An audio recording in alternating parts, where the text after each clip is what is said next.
Êtes-vous trompé?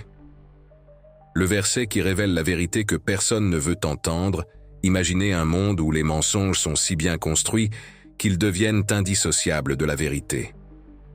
Depuis l'Antiquité, les dirigeants, les leaders, religieux et même les médias façonnent des récits pour contrôler les masses. Mais pourquoi sommes-nous si enclins à croire aux mensonges? La réponse réside dans la psychologie humaine. Notre cerveau cherche des schémas et du réconfort, même si cela signifie embrasser des illusions. Des histoires comme celle du cheval de Troie montrent comment une supercherie bien orchestrée peut changer le cours de l'histoire. Et aujourd'hui, avec les réseaux sociaux, la désinformation se propage plus vite que jamais.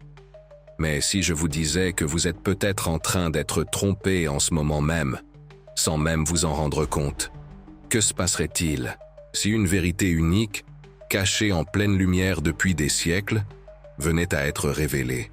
Cela nous amène à une question encore plus troublante. Qui est derrière ces récits? Qui contrôle ce que vous croyez? Et qu'est-ce qu'ils ne veulent pas que vous découvriez? À travers l'histoire, ceux qui contrôlent le récit détiennent le pouvoir.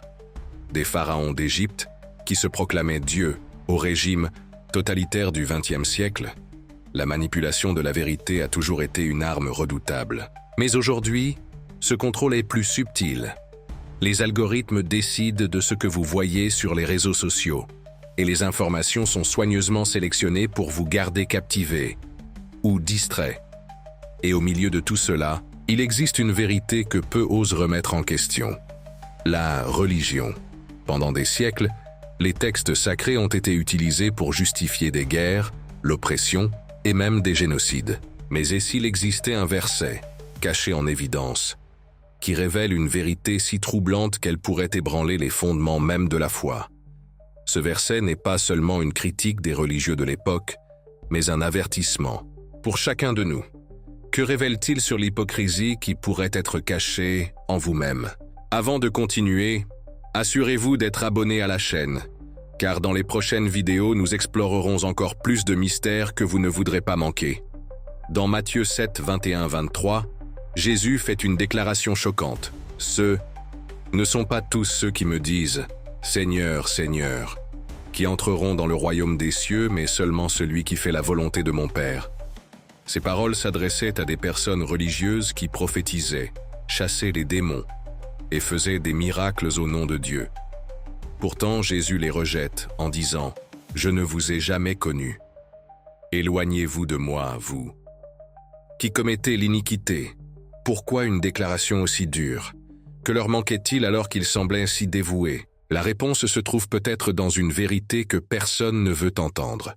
La foi authentique ne se mesure ni aux paroles, ni aux actes impressionnants, mais à quelque chose de bien plus profond.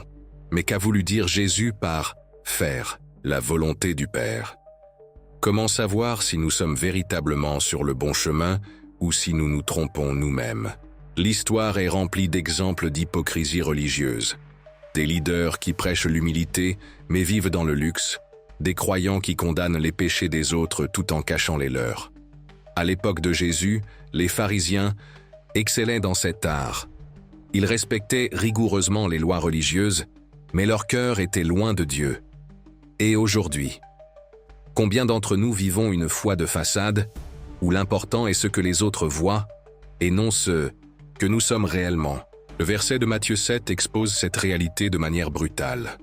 Peu importe combien de bonnes actions vous faites, si votre cœur n'est pas aligné avec la volonté de Dieu, tout cela ne servira à rien. Mais alors, que signifie réellement faire la volonté du Père? Cette question nous pousse vers un terrain encore plus profond et inconfortable. Et si l'obéissance véritable n'était pas ce que vous avez toujours cru? Et si tout ce que vous pensez savoir sur votre foi était faux? Dans Matthieu 7, Jésus parle de personnes qui s'écrient « Seigneur, Seigneur, n'avons-nous pas prophétisé en ton nom?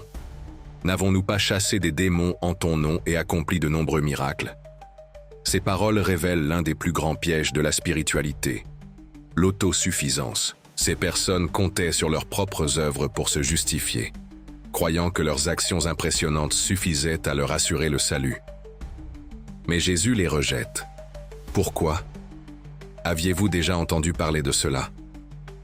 laissez un commentaire et discutons-en. Parce que la véritable foi ne repose pas sur ce que nous faisons pour Dieu, mais sur ce qu'il a fait pour nous. L'autosuffisance est un piège dangereux, car elle nous fait croire que nous pouvons mériter la faveur de Dieu par nos efforts. Mais que se passerait-il si tout ce que vous avez construit, vos bonnes œuvres, votre engagement religieux, votre réputation, ne suffisait pas? Cela nous amène à une question encore plus profonde. Que signifie vraiment faire la volonté du Père? Et comment savoir si nous sommes sur le bon chemin ou si nous ne faisons que bâtir des châteaux de sable? Jésus est clair, entrer dans le royaume des cieux ne dépend pas de nos actions, mais du fait de faire la volonté du Père. Mais qu'est-ce que cela signifie? La volonté de Dieu n'est pas une liste de règles ou de rituels, mais un appel à une relation authentique. Il s'agit d'aimer Dieu par-dessus tout et d'aimer notre prochain comme nous-mêmes. Il s'agit de justice, de miséricorde et d'humilité. Pourtant, bien souvent, nous échangeons cela contre une foi superficielle, axée sur les apparences et les performances. La véritable obéissance exige un cœur transformé, pas seulement des actes extérieurs. Mais comment savoir si nous obéissons réellement à Dieu ou si nous nous contentons de suivre un script religieux? Cette réflexion nous conduit à l'un des moments les plus sombres de la Bible, le jugement dernier. Que se passera-t-il lorsque tous les masques tomberont et que nos véritables intentions seront révélées? Le passage de Matthieu 7 n'est pas seulement un avertissement, c'est un aperçu du jugement dernier. Jésus décrit un moment où beaucoup seront rejetés, malgré leurs bonnes actions et leurs paroles pieuses.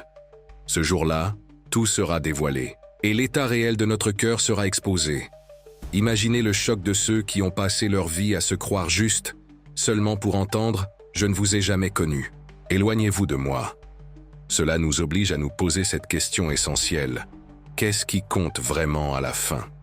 Nos vies sont-elles alignées sur la volonté de Dieu ou ne faisons-nous que construire une façade religieuse? Et surtout, comment être sûr d'être prêt pour ce jour-là?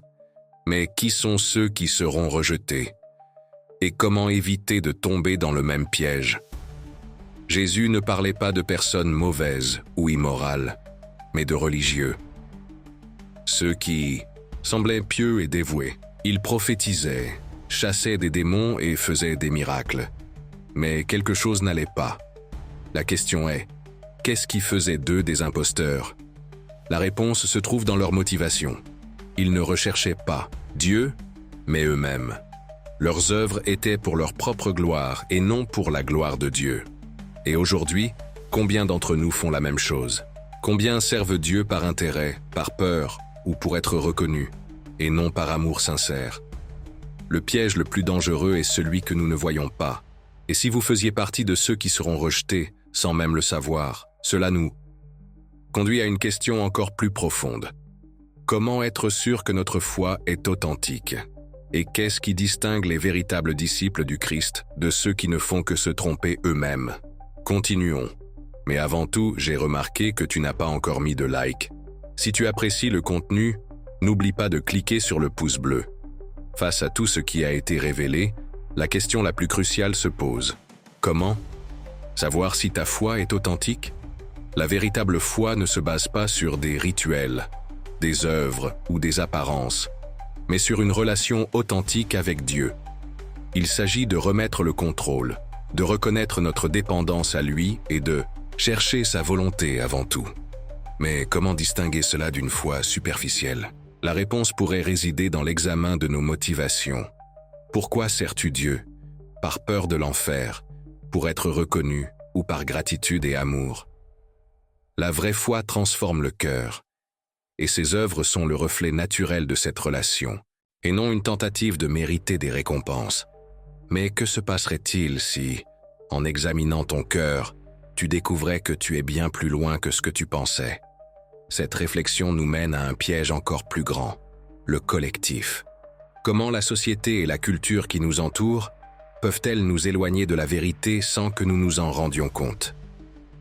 Nous vivons dans une société qui valorise l'apparence, le succès et l'autosuffisance. Ces valeurs s'infiltrent souvent dans notre spiritualité, nous incitant à rechercher une foi qui semble bonne aux yeux des autres, mais qui est vide à l'intérieur.